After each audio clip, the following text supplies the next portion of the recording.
우리가 사로잡힌 지 25째 해, 성이 함락된 후 14째 해 첫째 달 10째 날에 곧 그날에 여호와의 권능이 내게 임하여 나를 데리고 이스라엘 땅으로 가시되, 하나님의 이상 중에 나를 데리고 이스라엘 땅에 이르러 나를 매우 높은 산 위에 내려놓으시는데 거기에서 나무로 향하여 성읍 형상 같은 것이 있더라. 나를 데리시고 거기에 이르시니 모양이 놋같이 빛난 사람 하나가 손에 삼줄과 측량하는 장대를 가지고 문에 서 있더니, 그 사람이 내게 이르되 인자야, 내가 내게 보이는 그것을 눈으로 보고 귀로 들으며 내 마음으로 생각할지어다. 내가 이것을 내게 보이려고 이리로 데리러 왔으니 너는 본 것을 다 이스라엘 족속에게 전할지어다 하더라. 에스겔 47장 다시 계속 보겠습니다. 그가 나를 데리고 성전문에 이르시니 성전의 앞면이 동쪽을 향하였는데 그 문지방 밑에서 물이 나와 동쪽으로 흐르다가 성전 오른쪽 제단 남쪽으로 흘러내리더라. 그가 또 나를 데리고 북문으로 나가서 바깥길로 꺾여 동쪽을 향한 바깥문에 이르시기로 본즉 물이 그 오른쪽에서 스며 나오더라. 그 사람이 손에 줄을 잡고 동쪽으로 나아가며 천척을 측량한 후에 내게 그 물을 건네게 하시니 물이 발목에 오르더니, 다시 천척을 측량하고 내게 물을 건네게 하시니 물이 무릎에 오르고 다시 천척을 측량하고 내게 물을 건너게 하시니 물이 허리에 오르고 다시 천척을 측량하시니 물이 내가 건너지 못할 강이 된지라. 그 물이 가득하여 헤엄칠 만한 물이요 사람이 능히 건너지 못할 강이더라. 그가 내게 이르시되 인자야, 내가 이것을 보았느냐 하시고 나를 인도하여 강가로 돌아가게 하시기로. 내가 돌아가니 강 좌우편에 나무가 심이 많더라. 그가 내게 이르시되 이 물이 동쪽으로 향하여 흘러 아라바로 내려가서 바다에 이르리니 이 흘러내리는 물로 그 바다의 물이 되살아나리라. 이 강물이 이르는 곳마다 번성하는 모든 생물이 살고 또 고기가 심이 많으리니 이 물이 흘러 들어가므로 바닷물이 되살아나겠고 이 강이 이르는 각처에 모든 것이 살 것이며, 또 이 강가에 어부가 설 것이니 엔게디에서부터 에네글라임까지 그물 치는 곳이 될 것이라. 그 고기가 각기 종류를 따라 큰 바다의 고기같이 심이 많으려니와 그 진펄과 개펄은 되살아나지 못하고 소금 땅이 될 것이며, 강 좌우가에는 각종 먹을 과실나무가 자라서 그 잎이 시들지 아니하며 열매가 끊이지 아니하고 달마다 새 열매를 맺으리니 그 물이 성수를 통하여 나옴이라. 그 열매는 먹을 만하고 그 잎사귀는 약재료가 되리라. 아멘. 말씀 전하기 전에 광고를 하나 더 말씀드리면, 이제 설립 9주년을 맞이해서 우리가 다른 행사를 하지 못해서 온 성도들이 함께 성경을 필사하는 운동을 하고 있습니다. 성경 필사 밴드가 만들어졌습니다. 그래서 지금 한 50명 넘게 이제 밴드에 가입이 되어 있는데요. 여러분 한 사람이 한 사람을 더 밴드에 초대해서, 여러분 혼자만 성경 필사하지 마시고 여러분이 함께 할 수 있는 분을 초대해서 함께 하는 것입니다. 그래서 여러분 성경 구약부터 신약 요한계시록까지 여러분의 필체로 성경을 써서 그것이 9주년 기념물로 이렇게 제본을 하려고 합니다. 여러분들이 오늘까지 우리 교구 사역자들에게 신청을 해주시면 감사하겠고, 또 밴드에 가입을 하시면 감사하겠습니다. 삶을 살아가다 보면 모든 일들이 술술 잘 풀려 나갈 때가 있습니다. 물론 어려움은 없는 거 알지만 그런 어려움도 조금만 노력하고 또 애를 쓰면 그런 어려움에서 쉽게 벗어날 때가 있습니다. 그런데 어떤 경우에는 마치 사방이 꽉 막혀버린 것 같아서 도대체 출구가 보이지 않을 때가 살아가다 보면 있습니다. 마치 꽉 막힌 동굴에 들어온 것 같은 느낌이 들 때가 있다는 것입니다. 그 상황에서는 정말 막막하고 절망감이 몰려와서 금방이라도 어떻게 될 것 같은 그런 마음이 목까지 차오릅니다. 바로 오늘 본문에 나오는 이스라엘의 사람들이 그런 상황입니다. 여러분 40장 1절에는 이렇게 이야기합니다. 우리가 포로로 잡혀온 지가 25년이 지났고 예루살렘이 함락된 지가 14년이 지났다.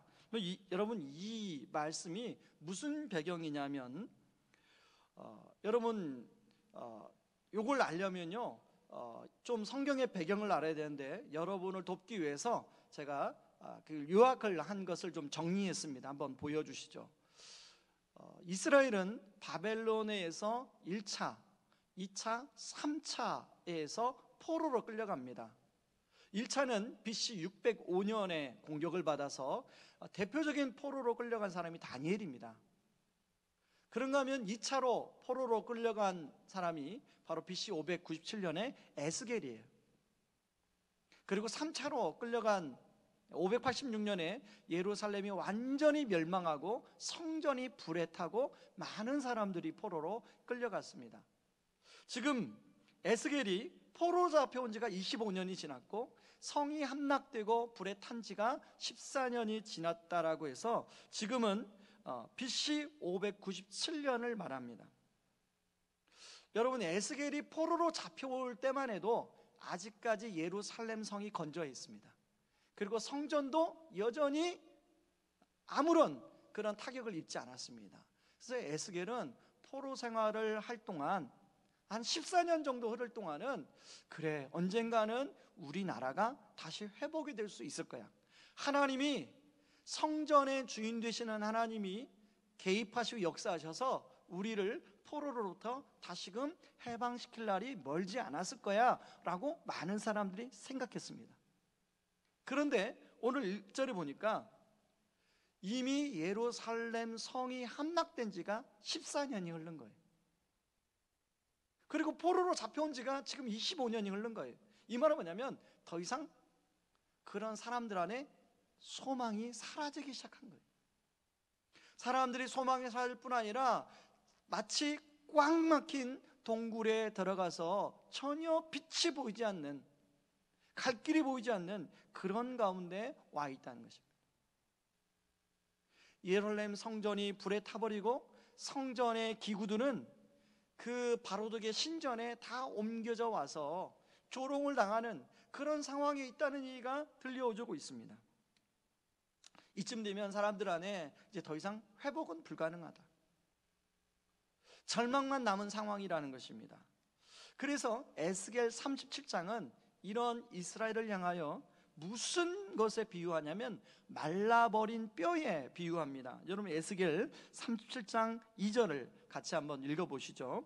제가 읽겠습니다. 나를 그 뼈 사방으로 지나가게 하시기로 본즉 그 골짜기 지면에 뼈가 심이 많고 아주 말랐더라. 37장 11절에서는요 이 말라버린 뼈가 이렇게 얘기합니다. 그때 여호와께서 내게 말씀하셨다. 사람아, 이 뼈들은 이스라엘 백성이다. 그들이 말하기를 우리의 뼈가 말라버렸고 우리의 희망이 사라졌으며 우리는 망하였다라고 말했다는 것입니다.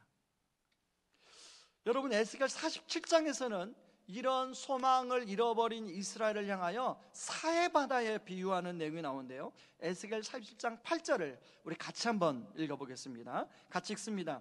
그 사람이 내게 말했다. 이 물이 동쪽 지역으로 흘러서 아바라로 내려갔다가 사해로 흘러 들어가면 사해 물은 맑은 물이 될 것이다.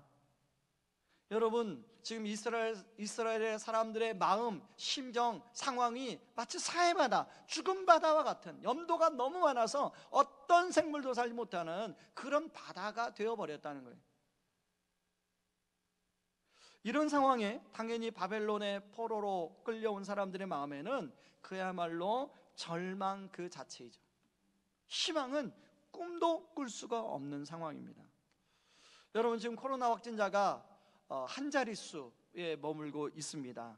10명도 됐다가 또 한 자리로 내려왔다고 하는데요, 그래서 그런지 식당이나 카페에 이렇게 지나다가 보면 사람들이 되게 많아요. 이러다가 코로나가 갑자기 확산되는 게 아닌가 할 정도로 사람들이 정말 많아요. 마치 평상시 때하고 똑같아요. 그런 모습을 보면 여러분, 코로나가 끝난 것처럼 보이는데요, 근데 전문가들의 이야기하면 어느 순간 이러다가 싱가포르처럼 확진자가 확 늘어날 수 있다는 것을 계속 경고하고 있습니다.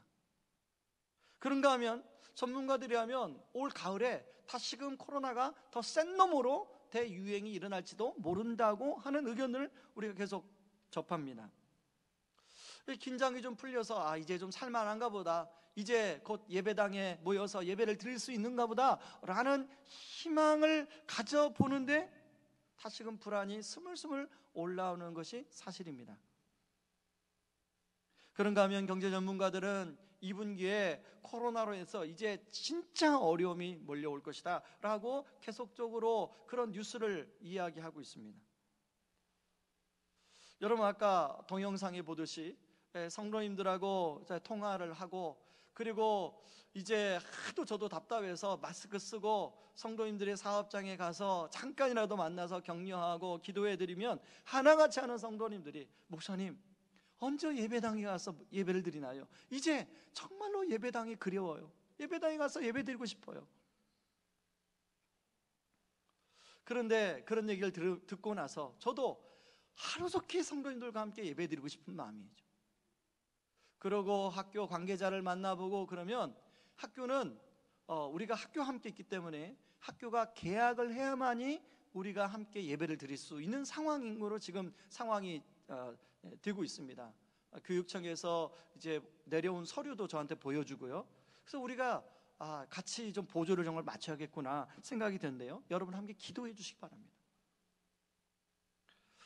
저는 이 말씀을 준비하면서 지금은 고인이 된 강영우 박사님의 책이 하나 생각이 났습니다. 여러분, 강영우 박사님 여러분들 아실 분들은 다 아시겠는데요. 지금은 고인이 되셨지만 우리나라 사람으로는 미국의 최고의 관료직에 오른 그런 분 아닙니까? 그리고 세계 장애인들을 위해서 마지막 죽을 때까지 그 장애인들을 돕고 헌신하며 아주 참 그리스도인으로서는 본받을 만한 삶을 사신 귀한 분이신데요. 여러분, 그분의 그 책을 읽으면 그 첫 본문에 이런 분이 나옵니다. 본인이 실명했을 때가 나와요. 중학교 때 동네 그 형들하고 축구를 하다가 축구공으로 두 눈을 맞았습니다. 그런데 어떻게 맞았는지 모르지만 두 눈이 그것 때문에 실명을 하게 됐어요. 근데 얼마 있다가 어침대 덮친 격으로 어머님이 돌아가시고 또 함께 살던 누나가 돌아가시고, 그래서 갑자기 고아가 된 거예요. 여러분, 두 눈을 잃어버린 것도 절망스러운 일인데 남은 가족을 다 잃어버리고 고아가 됐으니 얼마나 절망입니까? 이런 상황에 놓였던 분이 그런 절망의 상황 속에서도 희망을 꽃피울 수 있었다면 여러분, 우리도 얼마든지 가능한 거 아니겠어요? 그래서 그분의 책이 그렇습니다. 내겐 희망만 보였습니다. 책 제목이 그래요. 우리는 지금 코로나로 인하여 한 번도 가지 않은 길을 가고 있는데요. 많은 분들이 크고 작은 어려움이 있겠지만 다들 힘겹겠지만 저는 오늘 이 말씀을 통해서 이런 의심과 절망을 넘어서 어떻게 희망으로 우리가 나아갈 수 있는가, 희망을 넘어 어떻게 회복으로 갈 수 있는가를 함께 좀 살펴보려고 합니다. 자, 첫 번째는요, 우선순위의 재정렬이 필요합니다. 여러분, 에스겔 39장에 보면 하나님이 이스라엘을 회복시킬 것이라는 말씀을 나오는데요, 25절 27절을 우리 같이 한번 읽어보죠. 같이 읽습니다. 그러므로 나 주 여호와가 말한다. 내가 이제 야곱의 후손을 포로 생활로부터 풀려나게 할 것이요, 이스라엘 모든 백성에게 자비를 베풀 것이며 나의 거룩한 이름을 위해 뜨거운 열정을 보일 것이다. 27절, 내가 그들을 이방 나라들로부터 이끌어내고 그들을 원수의 나라들로부터 모을 때 나는 많은 나라들이 보는 앞에서 그들을 통해 나의 거룩함을 보여줄 것이다. 자, 이런 말씀을 하셨으면 40장에는 구체적으로 이스라엘을 어떻게 회복할 것이다 라는 말씀이 나와야 되는데 그런 말씀은 하지 않으시고 하나님이 에스겔을 데리고 이스라엘 땅으로 가서 성전의 환상을 보여줍니다. 여러분, 이 성전에 대한 모습은 이 에스겔 40장에만 나오는 게 아니라 40장, 41장, 42장 그리고 43장에는 그 성전에 하나님의 영광이 임하는 내용이 나와요. 여러분, 40장부터 42장까지는 성전이 어떤 모습인가를 이제 천사가 에스겔을 데리고 가서 측량하고 보여주는 구체적인 모습이 나오는데요, 여러분 40장부터 42장까지 읽다 보면 여러분 읽어도 이게 눈에 잘 들어오지 않을 거예요. 그래서 제가 이걸 그림으로 준비했습니다. 그림으로. 자, 성전의 모습, 이런 모습입니다.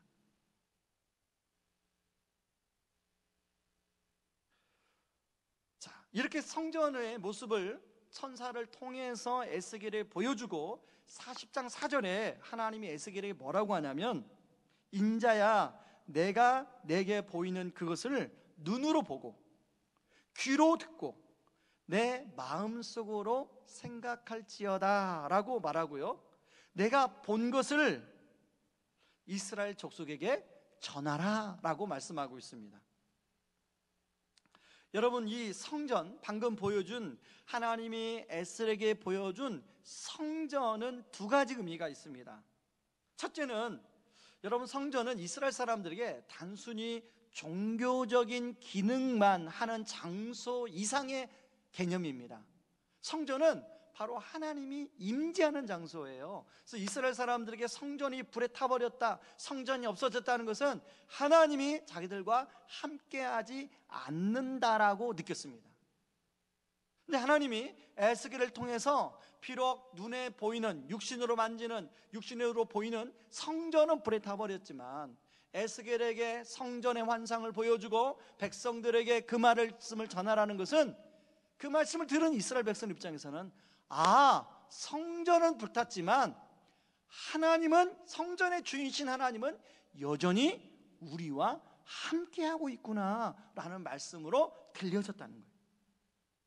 여러분, 절망 가운데 이제 하나님이 우리와 더 이상 함께하지 않아 라는 절망 속에 있는 사람들에게 하나님이 함께하지 않는 것이 아니라 지금도 여전히 너희들과 함께 있어 라는 말씀으로 하나님 들려졌다는 거예요. 또 하나의 의미는, 비록 성전은 불에 타 없어졌지만 다시금 세워질 성전을 바라보며 하나님과의 교제, 하나님과의 예배가 회복되었으면 좋겠다는 의미예요. 다시 말해서 이제 하나님 중심으로 삶을, 그 포로 생활 가운데 낙심과 절망 속에만 있는 것이 아니라 다시금 일어나서 삶을 재정렬하라는 거예요. 여러분, 우리도 삶이 뜻대로, 내 생각대로, 내 계획대로 되지 않을 때, 지금 우리 코로나가 지금 딱 그런 상황 아닙니까? 그럴 때 마치 깊은 동굴에 갇혀있는 것 같은 느낌이 들 때 우리는 잠시 멈추어 서서 나의 삶을 점검하고 다시금 하나님 중심으로 내 삶을 정렬해야 된다는 거죠. 일반적으로 여러분, 우리는 어려움을 놓이게 되면 가장 먼저 하는 것이 그런 어려움을 현상적으로 어떻게 해결할 수 있을까를 노력하게 됩니다. 그래서 사람도 찾아가 보고 방법도 생각해 보고 많은 노력을 합니다. 그런가 하면 또 하나의 방법이 있는데요, 그러다 보면 스트레스가 쌓일 거 아닙니까? 잘 안 되니까. 그래서 스트레스를 다른 것에서 풉니다. 어떤 분들은 친구랑 만나서 회포를 풀기도 하고요, 또 이제 자기가 좋아하는 어떤 취미생활에 깊이 빠지기도 하고 막 영화나 막 드라마를 막 몰아서 보기도 하고, 왜냐하면 잊기 위해서, 현실이 너무 힘드니까. 그런가 하면 게임을 좋아하는 분들은 정신없이 또 게임에 빠져 있습니다. 근데 그것들이 잠깐 도움은 돼요. 그러나 궁극적 해결이 되지 않는다는 거죠. 시간이 흐르면서 문제가 해결되지 않을 뿐 아니라 더 이상 길이 보이지 않는 답답함은 더 지속된다는 것입니다. 문제는 그런 상황 속에서 마음을 터놓고 자기의 속마음을 이야기할 만한 사람이 주변에 없다는 거예요. 저는 온라인 예배가 지속되면서 좀 걱정스러운 것은, 다락방도 화상으로 하면서 좀 걱정스러운 것은 그런 성도님들이 제대로 자기 마음을 나눌 만한 지금 대상이 없어서 더 힘들어한다는 거예요. 그런 분들 위해서라도 빨리 예배당에 와서 정말 우리가 함께 모여서 예배하고 또 다락방도 마음껏 모여서 다락방 하는 날을 기대하는 것입니다. 그러나 여러분, 비록 상황은 우리가 그렇게 할 수 없는 상황이지만 하나님은 여전히 우리와 함께 하신다는 거예요. 비록 우리의 삶이 여러 가지로 어려운 상황에 놓일 때, 바로 그럴 때 우리가 해야 할 일은 우리와 함께 하신 하나님으로 인해서 우리 삶을 재정렬해야 된다는 것입니다. 저는 오늘 예배를 통해서 이 예배가 하나님과의 재정렬이 이루어지는 그런 예배가 드려지기를 주님의 이름으로 축원합니다. 자, 그렇다면요, 두 번째는요, 재정렬에도 기준이 필요하다입니다. 기준이. 자, 오늘 에스겔의 그 성전의 모습은 기존의 예루살렘 성전, 솔로몬 성전이나 그리고 그 이후에 이루어질 스룹바벨 성전이나 그 예수님 때 있었던 헤롯 성전하고는 전혀 구조도 다르고요, 그리고 몇 가지 다른 면이 많이 나와요. 유대인들은 이 에스겔의 성전을 문자적으로 해석을 해서, 지금도 유대인들은 예루살렘에 가면 모스크가 있습니다. 모스크. 그 예전에 솔로몬 성전 자리에 모스크가 지금 들어섰는데요, 이제 자기들이 기다리는 메시아가 오면 모스크가 사라지고 거기에 바로 에스겔이 말한 이 성전이 지어질 거라고 사람들은 생각한다는 거예요. 여러분, 그런데 이 에스겔이 본 성전은 바로 그런 문자적인 성전이 아니라 예수님을 통해서 성취되어지는 신약의 성전의 모습을 보여준다는 거예요.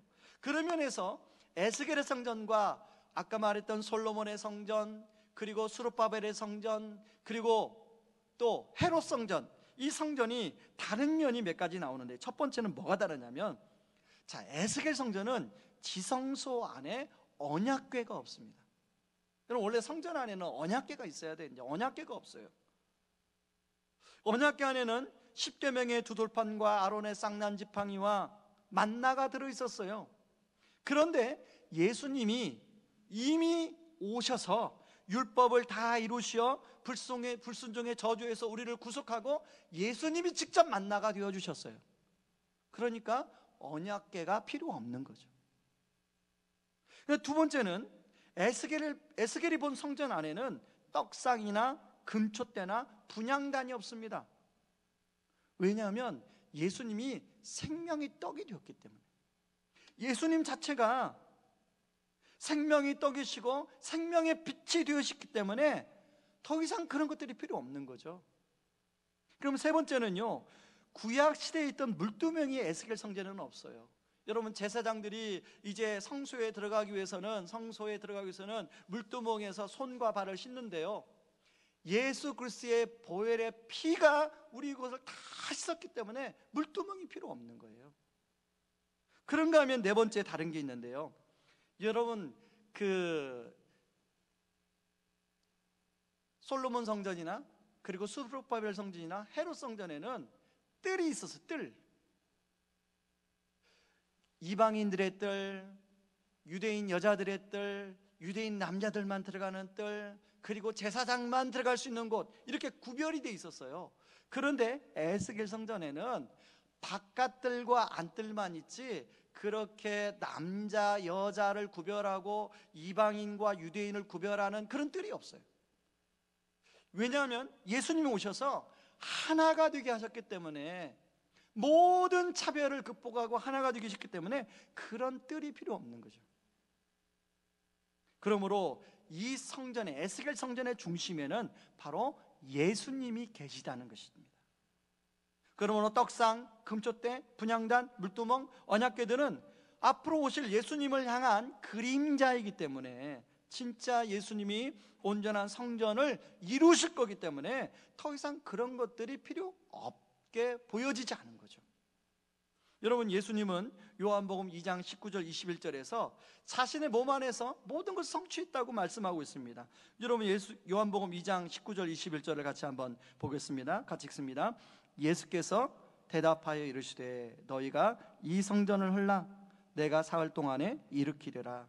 유대인들이 이르되 이 성전은 46년 동안의 지역건을 내가 3일 동안에 일으키겠느냐 하더라. 그러나 예수는 성전된 자기 육체를 가리켜 말씀하신 것이라.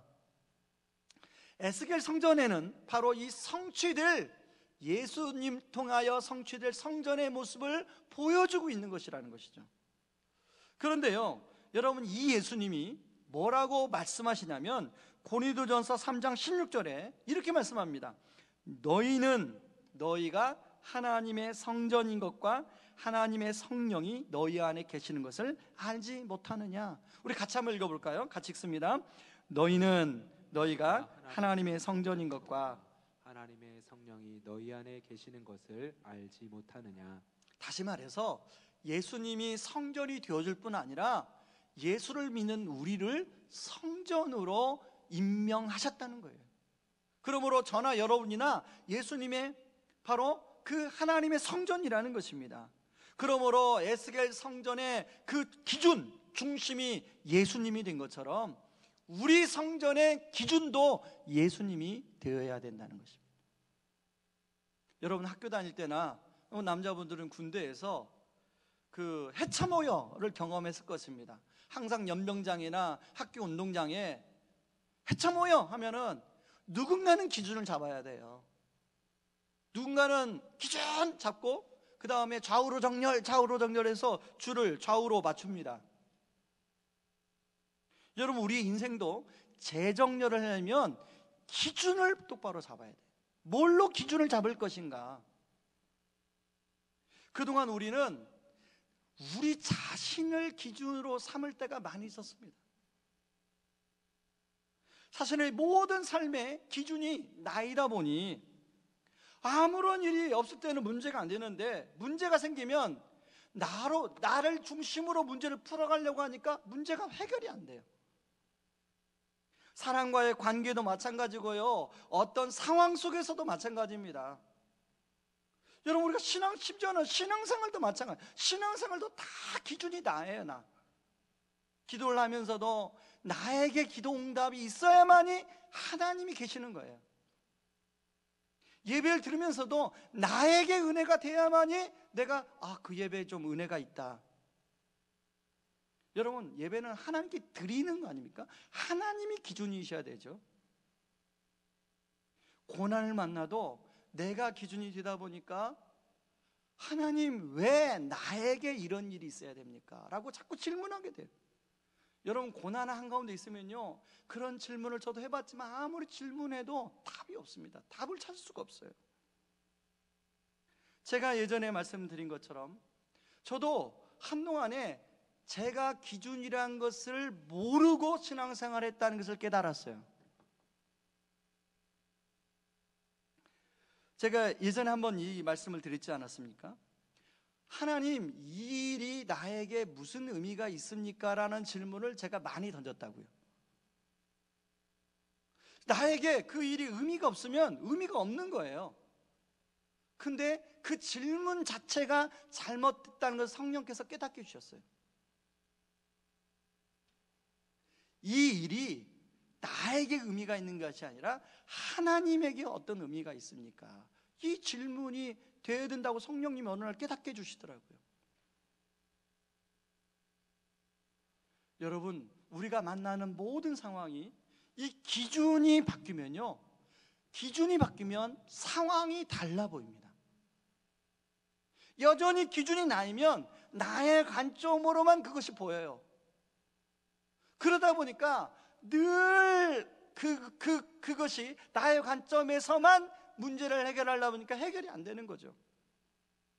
그런데 나에게서 예수님에게로 기준이 바뀌게 되면 그렇게 절망이라고 생각하는 순간, 이해할 수 없는 고난이라고 생각하는 순간, 그것도 하나님이 사용하는 축복의 도구가 될 수 있다는 것입니다.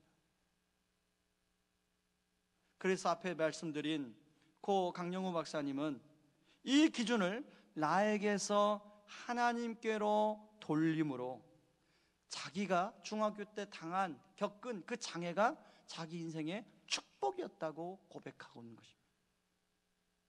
여러분, 이 고백은 예수님이 기준이 된 삶만이 고백할 수 있는 고백이죠. 여러분, 고린도후서에 보면 바울이 수많은 복음을 전하면서 수많은 고난을 겪었다고 거기 고백이 나오는데요, 여러분, 바울이 자기 자신 인생의 기준이었으면 하나님, 내가 복음을 전하는데, 내가 하나님을 살렸는데 이 많은 고난을 왜 겪어야 됩니까? 이 질문을 할 수밖에 없어요. 그런데 바울은 기준이 자기가 아니에요. 기준이 예수 그리스도가 기준이에요. 그러니까 고난 당할 걸 알고 예루살렘으로 갑니다. 고난 당할 걸 알고 전도여행을 떠납니다. 저와 여러분의 인생의 기준이 달라지는, 예수님이 기준이 되어지는 그런 삶의 재정렬이 일어나기를 주님의 이름으로 축원합니다. 그런가 하면 세 번째는요, 삶의 기준을 바꾸도록 도와주는 것이 있는데 바로 그게 말씀이라는 거예요. 여러분, 우리가 그 동굴과 터널의 차이는 끝이 안 보이고 출구가 안 보이면 그건 동굴이지만, 끝이 보이고 출구가 보이면 그건 더 이상 동굴이 아니라 터널입니다. 여러분, 에스겔 47장에 보면 거기에 이제 출구가 보이기 시작하는데요, 에스겔 47장 1절을 같이 한번 우리 읽어볼까요? 같이 읽습니다. 그가 나를 데리고 성전문에 이르시니 성전의 앞면이 동쪽을 향하였는데 그 문지막 밑에서 물이 나와 동쪽으로 흐르다가 성전 오른쪽 제단 남쪽으로 흘러내리더라. 여러분, 성전에서 물이 나오기 조금씩 물이 흘러오기 시작해가지고요, 처음에는 에스겔의 발목에 찹니다. 그리고 에스겔의 무릎에 찹니다. 그 물이 허리에 차요. 나중에는 그 물로 수영을 헤엄칠 정도의 물이 됐다고 그래요. 그 물이 요단강 계곡에 흘러서 사해 바다로 흘러갑니다. 근데 여러분, 에스겔 47장 8절 9절을 같이 한번 읽어보시죠. 같이 읽습니다. 그가 내게 이르시되 이 물이 동쪽으로 향하여 흘러 아라바로 내려가서 바다에 이르리니 이 흘러내리는 물로 그 바다의 물이 되살아나리라. 이 강물이 이르는 곳마다 번성하는 모든 생물이 살고 또 고기가 심이 많으리니 이 물이 흘러 들어가므로 바닷물이 되살아나겠고 이 강이 이르는 각처에 모든 것이 살 것이며. 12절 같이 읽습니다. 강 좌우가에는 각종 먹을 과실나무가 자라서 그 잎이 시들지 아니하며 열매가 끊이지 아니하고 달마다 새 열매가 맺으리니 그 물이 성소를 통하여 나옴이라. 그 열매는 먹을 만하고 그 잎사귀는 약재료가 되리라. 이 성소에서 나오는 물, 성령의 물이라고도 하고 바로 동시에 하나님의 말씀을 가리킨다고 합니다. 다시 말해서 하나님의 말씀이 다다른 곳마다 죽었던 모든 것이 다시 살아나는 거예요. 그러므로 하나님의 말씀은 능력이 있는 것입니다. 저는 참 감사한 것이 성경의 수많은 역사 속에서 성경책을 없애려고 하는, 하나님의 말씀을 아예 없애려고 하는 수많은 시도들이 있었습니다. 왕들의 시도도 있었고요, 그리고 로마 교황청의 시도가 있었습니다. 그런 시도가 있었지만 하나님의 말씀이 우리 손에 들려졌다는 거예요. 성경 66권이 그것도 우리나라 말로 성경책에 들려졌다는 거예요. 그것도 여러분, 우리나라 말로 번역된 성경만 해도요, 정말 많은 성경이 번역되어 있어요. 개역개정의 성경을 처음 읽는 분들은 이 개역개정이 어려우면 쉬운 성경, 새번역 성경, 현대인의 성경, 바른말 성경, 정말로 많이 번역되어 있습니다.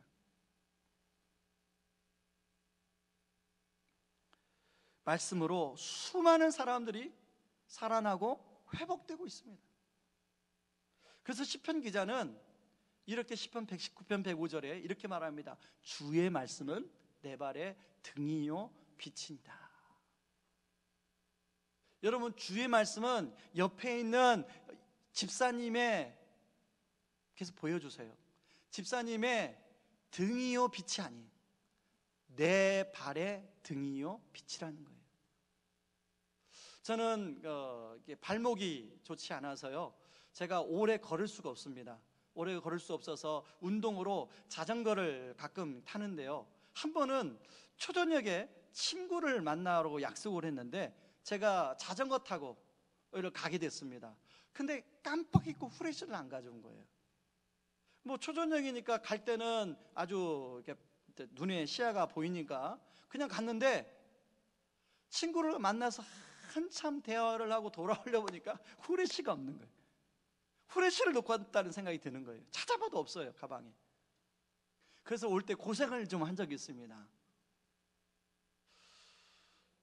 여러분, 마치 하나님의 말씀은 후레쉬, 깜깜한 밤을 비추는 후레쉬와 같다는 거예요. 여러분, 우리 인생길에 깜깜할 때가 있지 않습니까? 지금 코로나 때문에 많은 사람의 인생길이 갑자기 캄캄해졌어요. 그 캄캄한 인생길을 비출 수 있는 것은 바로 하나님의 말씀이라는 거예요. 지난 주가 저희 장모님의 벌써 돌아가신 4주기가 되어서 이제 추도하는 시간을 가졌는데요, 여러분 뭐 오래 계신 성도님들은 같이 신앙생활 했으니까 알겠지만, 오랫동안 대장암 말기로 그렇게 항암을 하시다가 주님 품에 부르심을 받았습니다. 마지막 40일은 물 한 모금 먹지 못한 채 그렇게 주님 품을 부르심 받았는데요, 기력조차도 없는, 물 한 모금 먹을 수 없으니 대장암은요, 이게 이 암이 이게 꽉 차서 물을 먹는 순간 이제 안에서 썩으니까 물을 못 먹게 합니다. 그래서 물을 안 줘요. 먹고 싶은데 안 줘요.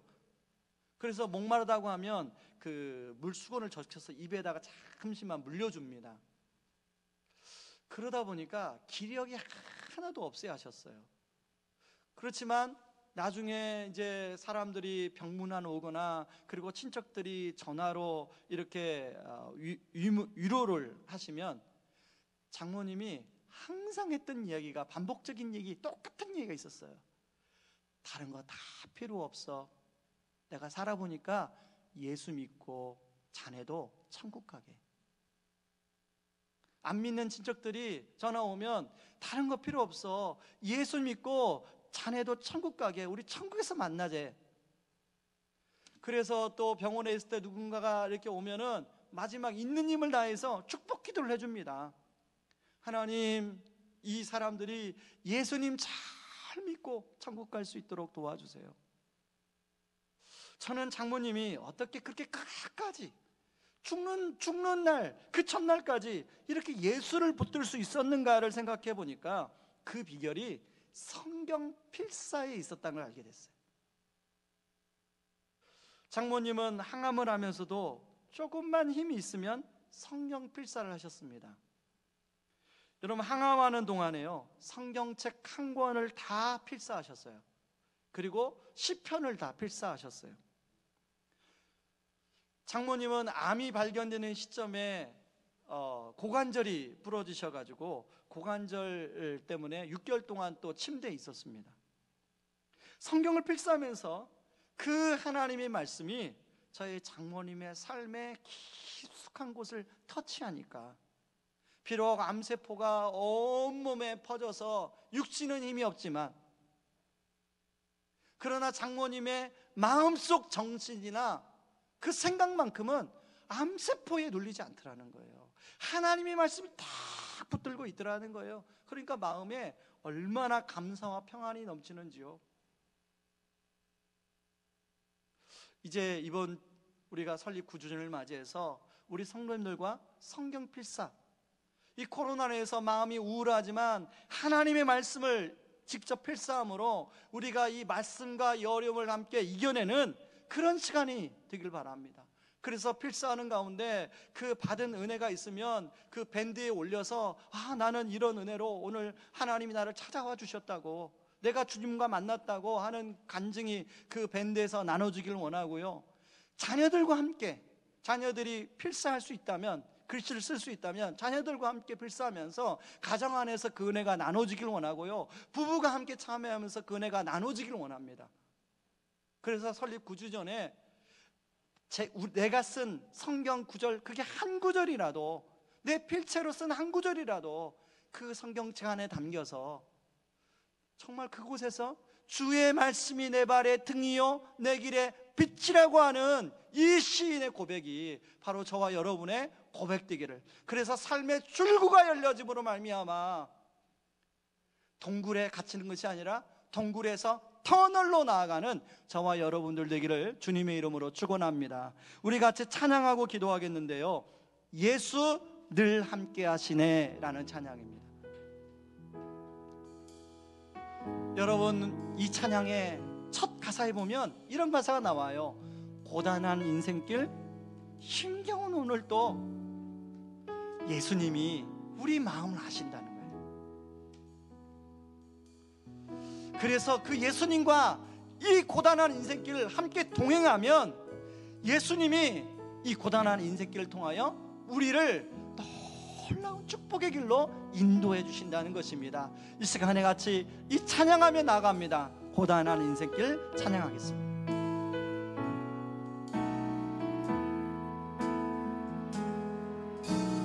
고단한 인생길, 힘겨운 오늘도 예수 내 마음 아시네.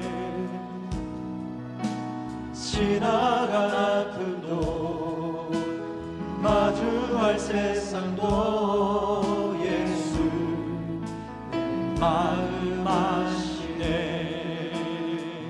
믿음의 눈으로 주를 보리. 이 또한 지나가리라. 주어진 내 삶의 시간 속에 주의 뜻 알게 하소서. 하루를 살아도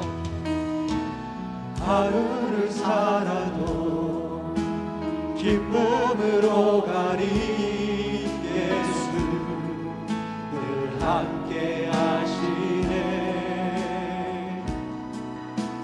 후회도 염려도 온전히 맡기리. 예수 늘 함께 하시네.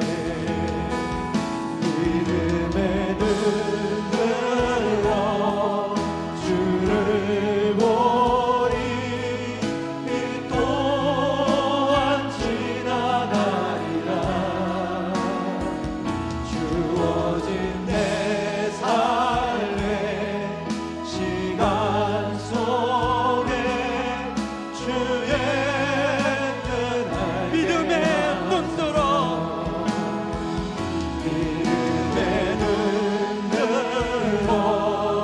주를 보리. 이 또한 지나가리라.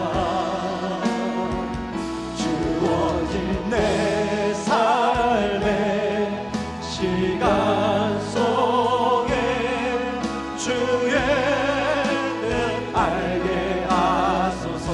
모든 시선을 주님께 드리고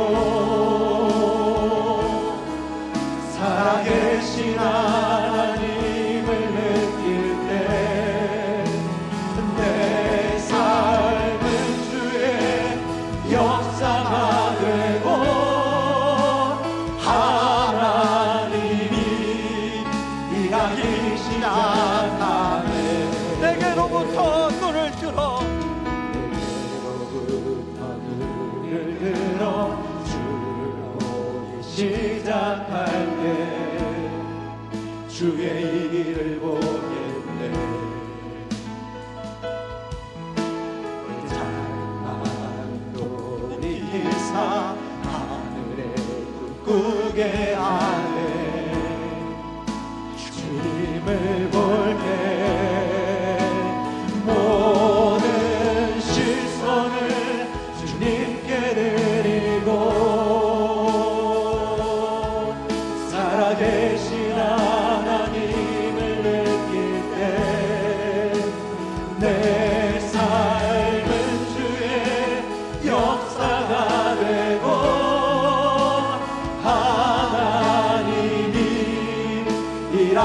시작 우리 다 같이 일어나서 찬양합니다.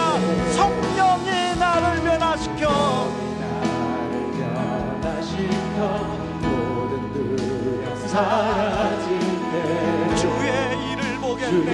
일을 보겠네 황폐한 땅 한가운데서 주님 마음 알게 되리. 알게 되리 주님을 볼 때 주님을 볼 때 모든 시선을 모든 시선을 주님께 드리고 살아계신 하나님을 느낄 때 내 삶은 주의 역사가 되고 하나님이 일하기 시작하네. 여러분 이 시간에 같이 한번 기도하기를 원합니다. 여러분 우리가 살다 보면 하나님 오늘 본문에 나온 이스라엘 백성들처럼 소망이 보이지 않고 희망이 보이지 않고 의심과 절망이 몰려들 때가 있지 않습니까? 그때 우리가 기억해야 할 것은 여전히 하나님이 우리와 함께 하신다는 것입니다. 예수님을 삶의 기준으로 삼고 하나님의 말씀으로 나의 삶을 재정렬하게 하여 주시옵소서. 그래서 의심과 절망을 넘어 희망과 회복으로 나아가게 하여 주시옵소서. 우리 시간에 한번 주님을 부르며 같이 기도하기를 원합니다. 주여 하나님 아버지 도와주시옵소서. 하나님 이 시간에 우리가 살다 보면 아버지 하나님 생각지도 못했던 이 코로나의 상황 같은 아버지 일들을 경험할 때가 있습니다. 많은 성도님들이 이 코로나의 상황 가운데 아버지 어려워하고 있습니다. 하나님 아버지 그럴 때 아버지 우리가 잘거리가 아버지 소망이 보이지 않는 낙심을 너희가 하나님 여전히 우리와 함께 하시기를 아버지 그 말씀을 기억하여 주시옵소서. 오직 하나님 이 시간 우리가 주님을 바라보며 나아갈 때 우리의 마음에 하나님의 말씀을 담고 나아갈 때 마른 뼈와 같은 우리의 인생 가운데 사망이 없는 우리의 삶 가운데 하나님을 향한 하나님의 사랑이 들리는 은혜가 있게 하여 주시옵소서. 우리의 인생 가운데 하나님의 일어나고 원합니다. 주님께서 우리와 함께하여 주셨사오니 주님께서 우리와 함께 돌아가시오니 주님께서 우리의 가정을 지켜 보호하시옵소서. 주님께서 우리의 삶을 지금까지도 인도하여 주셨듯이 앞으로도 인도하실 거니 하나님 이 시간 믿음으로 고백하며 말씀하게 하여 주시옵소서. 우리의 삶의 모든 그런 것을 하나님의 역사와 우리 소원을 기억하는 그 시간 되게 없어서 우리 주님을